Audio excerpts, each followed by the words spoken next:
now we will open the floor to all and any of the questions you may have. Some people, you is sick in that water. And you can put questions in the comments for everybody to read, or you can put questions in the comment box so that nobody knows who put that question there. You can stay anonymous. Someone asked, what's the best way to cleanse your crystals? Let's see. Envy Nani asked, what's the best way to cleanse your crystals? I don't know if there's really a best way, but maybe I'll say the best ways. The sun is probably the best way, to tell you the truth. That's the most powerful energy there is. But if you don't have the sun available with you for you at that very moment, selenite. I like to use selenite and garnet together because they're both cleansing. Selenite is a powerful cleanser and charger, and then garnet is a powerful cleanser when it comes to chakras, energy, or stones or anything. So I like to use those both together. And plus, garnet's on the dark side of things. It's like that dark energy. And then selenite's on it's a light crystal, so on the light side. So you're literally getting like the dark and the light cleansers together. So I like to use those two. But you can also use salt. Your sea salts for cleansing. You can I keep my crystals clean by I put all of my bracelets and all of my jewelry together, right? So then when I hang them up or when I put the bracelets down at the end of the night, that stimulation between them, they're cleansing each other. They're like that. It's raising the vibration and it's like kicking out all that maybe extra energy that I might have absorbed that day. So just by throwing all your crystals together as well and all your jewelry together, crystal jewelry together, that helps to keep them clean too.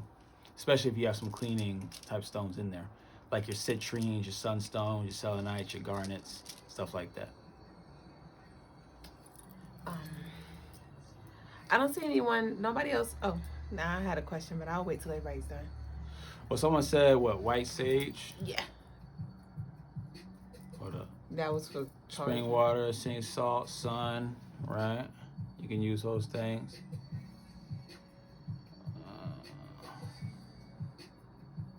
Someone said you could use white sage. We talked about sage yesterday. White sage is not necessarily a cleanser, but you can use white sage though to put new energy into the crystal.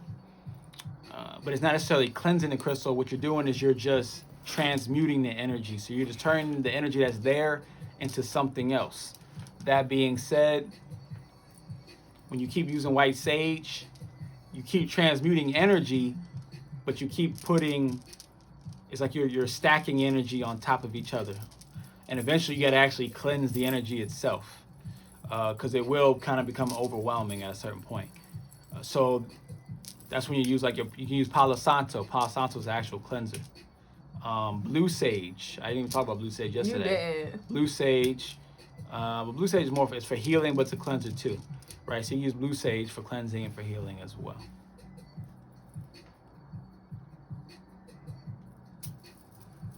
The top one. I want to see something else. Oh. I just cleaned the. Okay. Go ahead. Where is that? The question mark. Question mark. Let's see. With the daily lucky numbers, what are some ways to utilize it? See, with the daily lucky numbers, well, one, you want to look for those numbers. So wherever you see those numbers, try to, maybe you can pray at that time when you see the number. That's one way. Or you can try to let that number guide you. Maybe it's trying to guide you to walk over to a certain area or talk to a certain person, wherever you see that number at, right? Remember, you see it on the clock. You see that the lucky number on the clock, start looking around to see for a sign, a signal, an opportunity, something like that, right? And then you can also, I guess you can use it for lotteries as well, something, to choose something at a certain time or a certain object that's a certain number, right? So try to use a number to the best that you can in different ways. let's see, what's that? What's that? I am the masterpiece. I am the We call her cousin masterpiece. for short. What's the best sage or aromatic? Aromatic. Aromatic? I don't even know that word. To set intention. Aromatic. Aromatic. We'll go with that. What's the best sage or aromatic to set intentions for your home? The best sage to set intention. I mean, for intention is gonna be white sage. It's gonna be white sage. Me personally, when I cleanse someone's home, I will cleanse it with Palo Santo first. Clean it all with Palo Santo. Go through the whole thing with Palo Santo, and I'll do some prayers as well as I'm doing it, a cleansing prayer. And then I'll go back over with white sage and do the intentions on it afterwards. So that's how I do it. That's the only question. I believe so. I got you, Chinese. All right, go back to the box. Oh, aroma is the same as aromatic. Oh, aroma. Aromatic. I don't know how this beat is automatic. So next is. What do you know about Shango? Well, first, I mean, Shango is you could say the one of the Ifas or the Orisha gods of lightning, the hammer. He deals with the throat chakra with speaking. At least that's one of the chakras he deals with. He deals with he has war energy, battle. Right, he's definitely a winner. Definitely a winner when it comes to battling and competition. Shango also deals with he's also a ladies' man. Shango's also a ladies' man as well. Many women and wives. That being the case, though he's good with the ladies, he also has trouble with relationships. So that's the thing with Shango. Mm-hmm. Rich state. Did you say rich state? Did you say that depending on spirit attachment, this will determine the amount of energy that comes back after an offering due to the destiny or lightness of the being? Density. What is it? Oh, density. Due to the, oh man, I keep moving. Due to the, comes back to the, let's just start over. Did you say that depending on the spirit attachment, this will determine the amount of energy that comes back after an offering due to the density or lightness of a being because of those particular attachments? That's not exactly what I said, but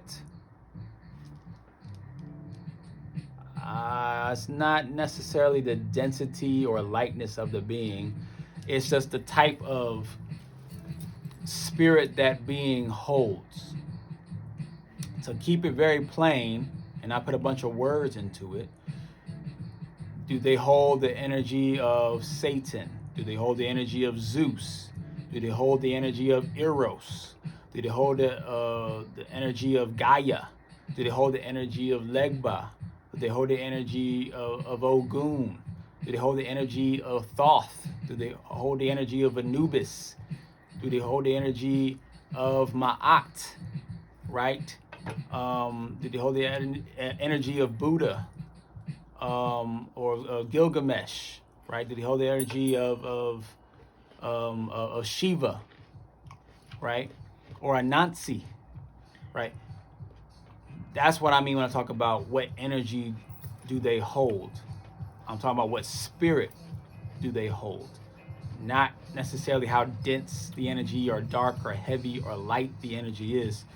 Because energy can be very light and very abundant, or be very light and not abundant at all, because this doesn't deal with that type of light. Doesn't mean abundance.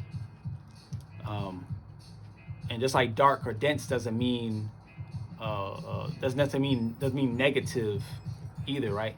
Oya has a lot of dark energy and dense energy to her, right? But she is very useful for protection and intuition. very, very useful for that, right? So that's what I mean by that. Let's see. She came through and say it is aromatic. So aromatic. No, arrow. No, it's an arrow. That's an arrow. Arrow. Oh, I know, but I read it as arrow. What is vanilla sage? I ain't never heard that one. It's probably just sage with vanilla, like dipped in vanilla, or have like the vanilla stick in it or something, right? And off the top of my head, I couldn't tell you what the properties of vanilla are off the top of my head. I have like a list of like herbs and like what they're used for and things. That's something I don't have as memorized as well as like the crystals. Some of them I know, some of them I have to go look up.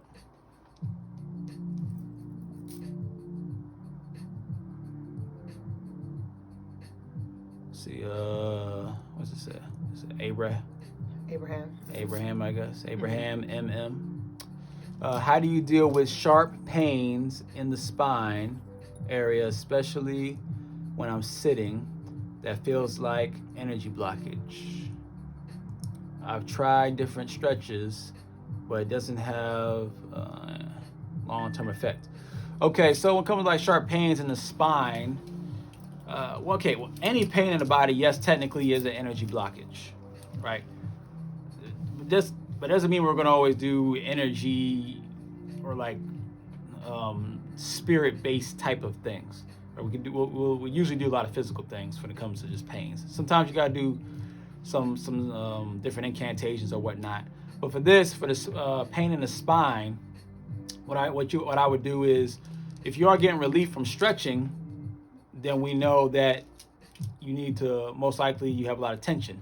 So you need to do a myofascial release, which is just like taking like a tennis ball or a baseball and putting that on your back, not your spine, but there's two muscles that go down the spine called the erector spinae, I believe that's what it's called, right?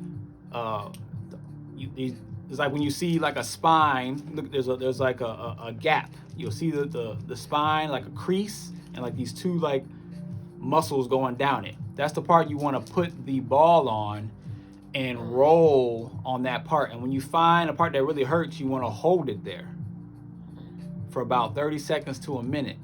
And then you move and find a new spot. And then you move and find a new spot. And then you're probably going to need to do that at least once a day for the next like 30 days. When I had that issue, that's what I had to do.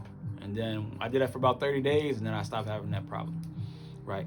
Now, that could be the reason for your sharp pains.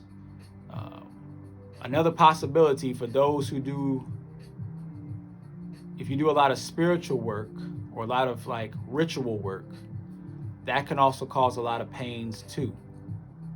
Just so you know. So if you do a lot of ritual or spell work, that will cause a lot of pains in your bodies too. So sometimes you have to stop doing that for a while, if that's something that you're doing a lot of.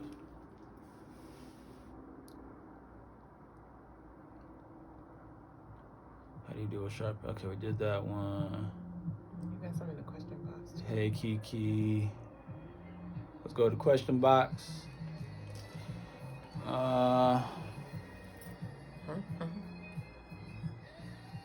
So I blow it a lot, and right now my wallet is missing. Is that significant? She blows with a lot. Did we ask her? Oh, I think that was more so a message for me, a question for me, because yesterday I was talking about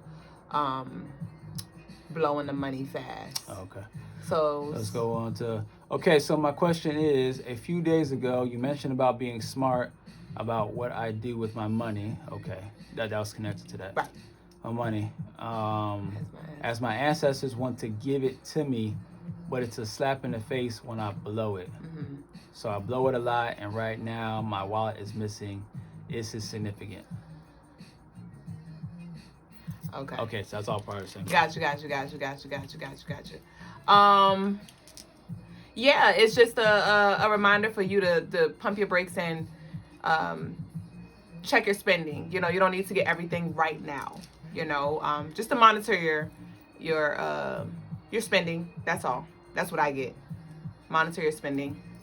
And some things can wait. You might, you know, do a little sprinkle this week. Just stretch it out, because I just feel like you're doing bulk purchases, a couple hundreds at a time or a couple hundreds in a week, and just spread that out. That's what I get. I don't know what they were talking about, but. Okay, so do they hold the energy of one being in the? Do they hold the energy of the one? I don't know. I remember a guy in Tahuti who came to me in my dream. But yeah, someone said I remember a guy in Tahuti what came to me in your dream. Well, a lot of these spirits and entities come to our dreams all the time. All the time. You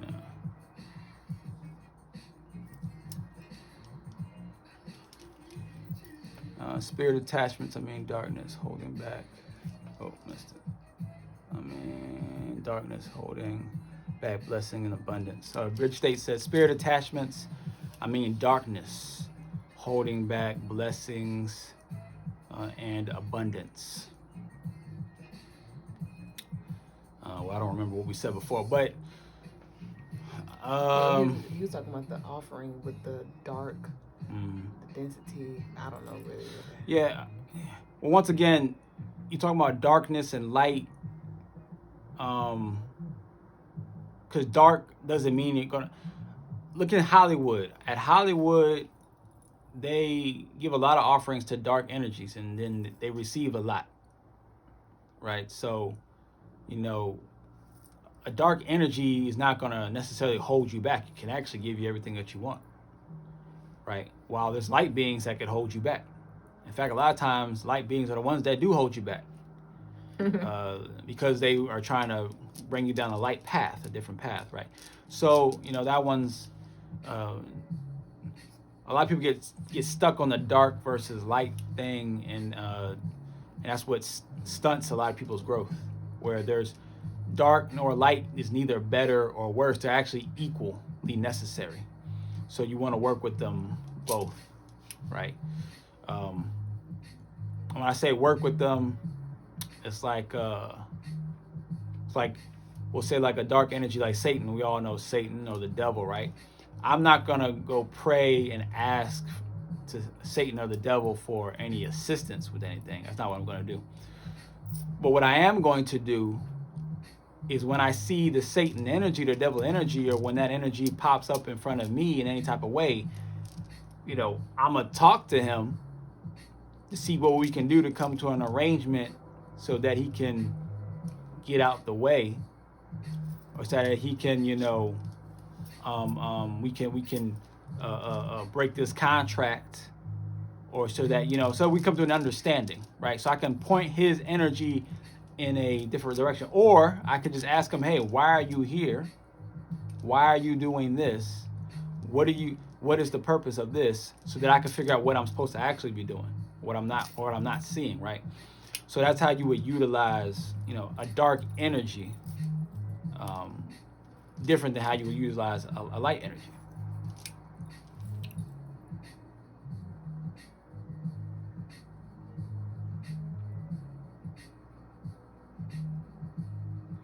Somebody asked Shiva. I guess they don't know about that energy. Yeah, someone asked about Shiva. Shiva's a Hindu god.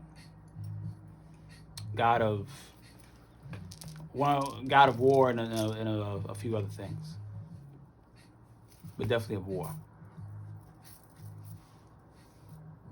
Thanks, Luna Loon. Ashe, Luna. CMC. Is that it? Is that all the questions? It's a box. This one in the box. On the box? Okay, we got a box question. What is a spiritual wife or husband, and why are they important to shamans or spiritual beings? That's a good one.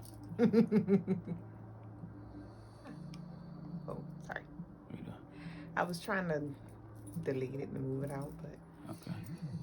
So someone asked, what's a spiritual wife or husband, and why are they important to spiritual beings and to shaman? Well, physical.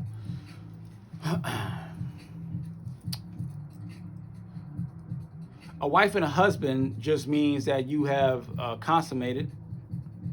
You've had sex, right? And now you have bonded your energy to create a new spirit, right?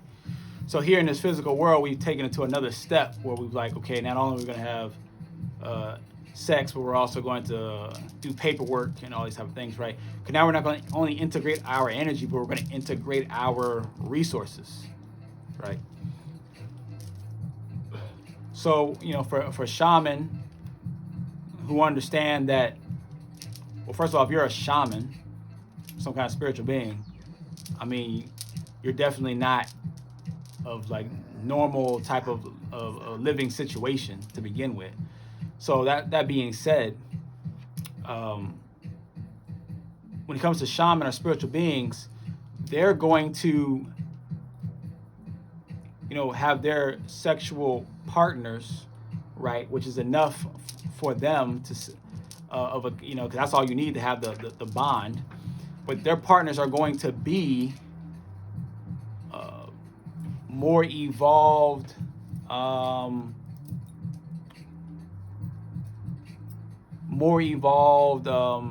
just say other spiritual beings. So we are all, I'm Logas, this is Duüblé, right?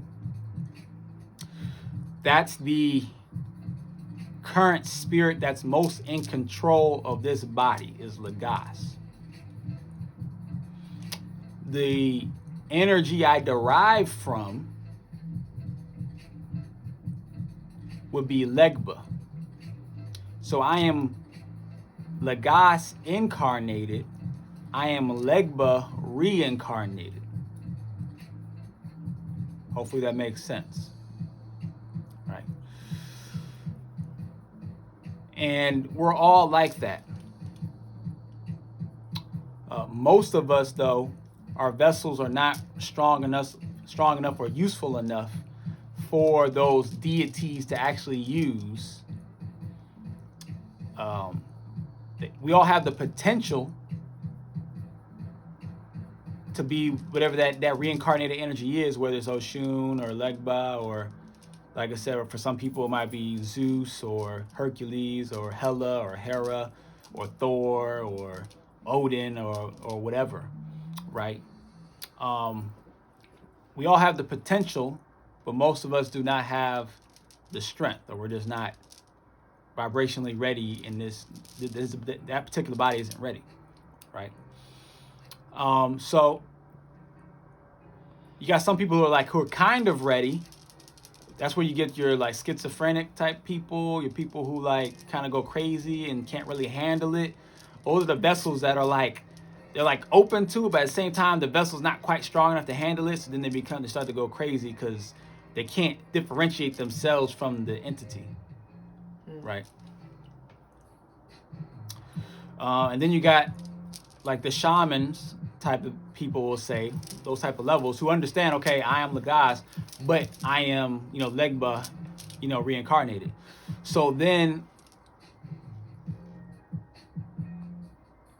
Legba has wives, Arumala has wives, Shango, Obatala, they have wives, dealing with Oshun, Oya, Oba, Yemiya, right? So therefore, that shaman starts connecting with those vessels that have those goddesses most activated in them, meaning their vessels are strong enough for those energies to pull through, right? So that's why the spiritual wife thing and husband is important for spiritual beings, because it's literally reincarnated, and we'll just say gods, goddesses, and orishas, right? Finding each other again. We're finding each other again, right? And in that finding, every time we find each other, we're able to give, birth to new creations. We're able to evolve to new levels and things like that, right? That's what gods and goddesses do, right? They create. They birth universes. They birth timelines. They birth realities. So that's why it's important. I have a piggyback question off of that.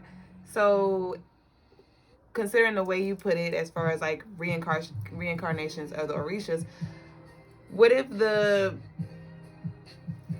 stories don't match? Like Oya was married to Shango, but let's say in this reality, reincarnated Oya, she connects with Ilegua.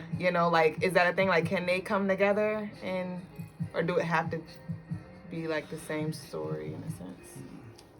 If you read the Orisha stories, if you read any god stories, there's more than one story. Oya has multiple stories. And has multiple personalities in those stories. She has multiple timelines. Same thing with the Legua, same thing with Obatala, right? So in one story, she might be with Shango. Another story, there's stories where she's with Ogun. Right. There's stories where she's with Obatala, right? So same thing with Oshun. There's stories where she's with Shango. There's stories where she's with Orunmila, right? So they all mix and match. Okay. Understanding how they mix and match, and what their base personality and energies are, gives you understanding of how things will probably go. Gotcha.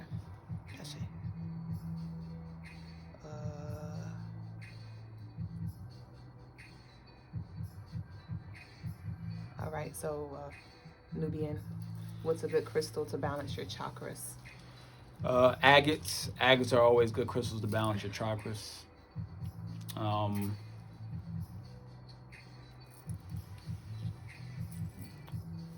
Yeah, I said agates, as far as just one crystal that balances all the chakras, that, I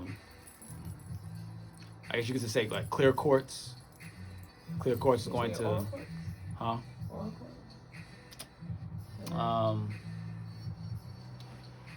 There's different types of aura quartz though. So, or you can go with actually you can go with like a rainbow obsidian. You can go with rainbow obsidian. That will help to balance your chakras.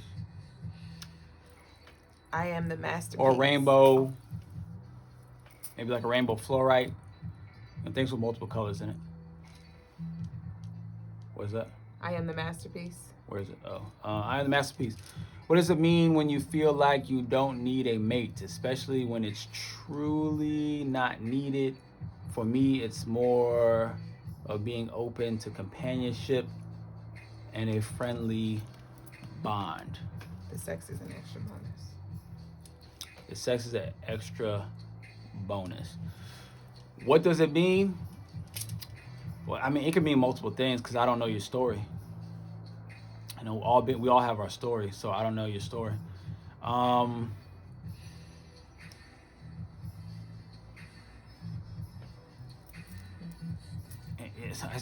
don't know your story. When you say that it's truly not needed, that's probably, really what it means. It tells me that that's definitely like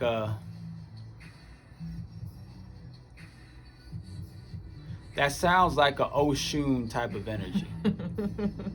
That sounds like an Oshun type of energy. So, you probably connect heavily with Oshun. I could see that. Which means that this is a very free-spirited type of energy. You just want to be free, really. And that's what Oshun likes. She likes to be free. So, it's not a good nor a bad thing. It's just what it is. Oshun is a free-spirited type of being. And Oshun is not really into sex like that.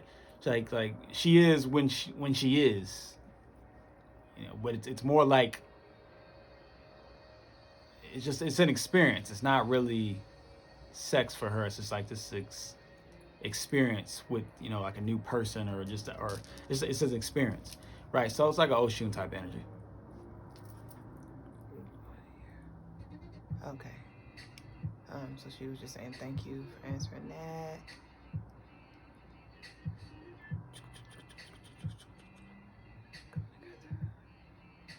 Wasn't it Oya?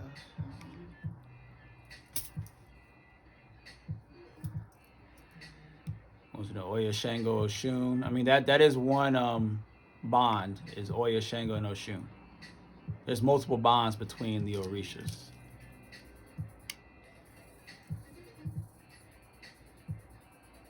Oh, so that was I had a masterpiece. Quamicia said, I feel like each time a god or goddess reincarnates, a new story is created.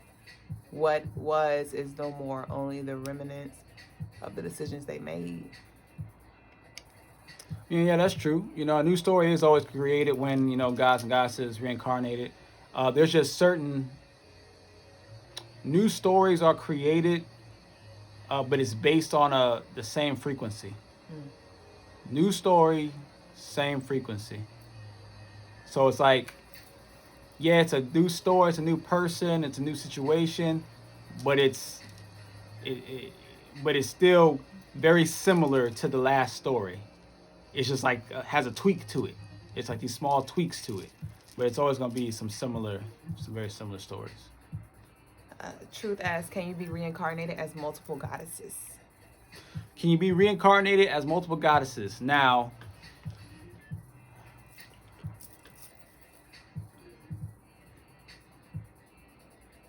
technically, we are all reincarnated as multiple gods and goddesses. So the answer to that question is yes, because we are all reincarnated as multiples. Typically, one of them will have like a more dominating possession or force in your body than the other ones. So that's the one we usually focus on. Now with women, I find it to be a little trickier because since y'all are so more open spiritually and subconsciously, a lot of times y'all will shift through multiple goddesses. That is true.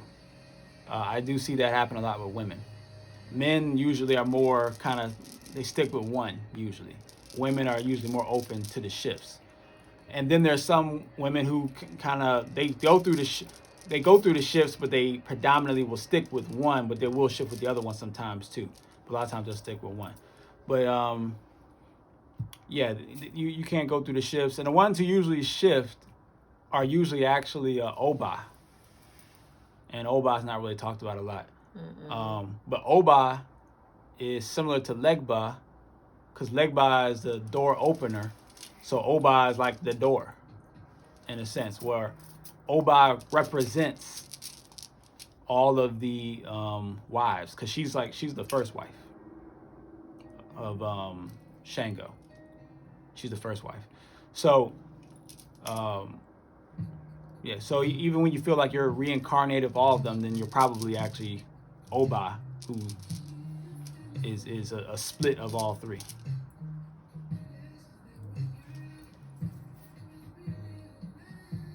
So we'll answer one more question, then we'll give the prayer and get on out of here. Let's go with Sean. Are most of the gods, goddesses embody the Kemetic gods and goddesses, right? Gods embody. Okay, that's a good question. So basically, if I'm reading the question correctly, she's asking, do most of the gods and goddesses embody Kemetic or Egyptian gods and goddesses? A simple way to put it is that all gods and goddesses derive, or in a sense come from, the Kemetic ones. I'll put it that way. So I guess you could say they embody them, I guess you could say that. They are not necessarily them, right? The Greeks or the Nordics or the Orishas or the Hindus or the natives. All of their deities are not necessarily the Kemetic ones, but a lot of them come from them. So they're just like kind of a variation of them. They're like in a sense, a lower vibration, I would say, personally.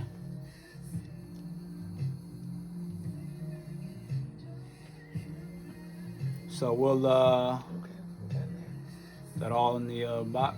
Yep. yeah, so that. All right. So yeah, we'll end it there. We will end it there,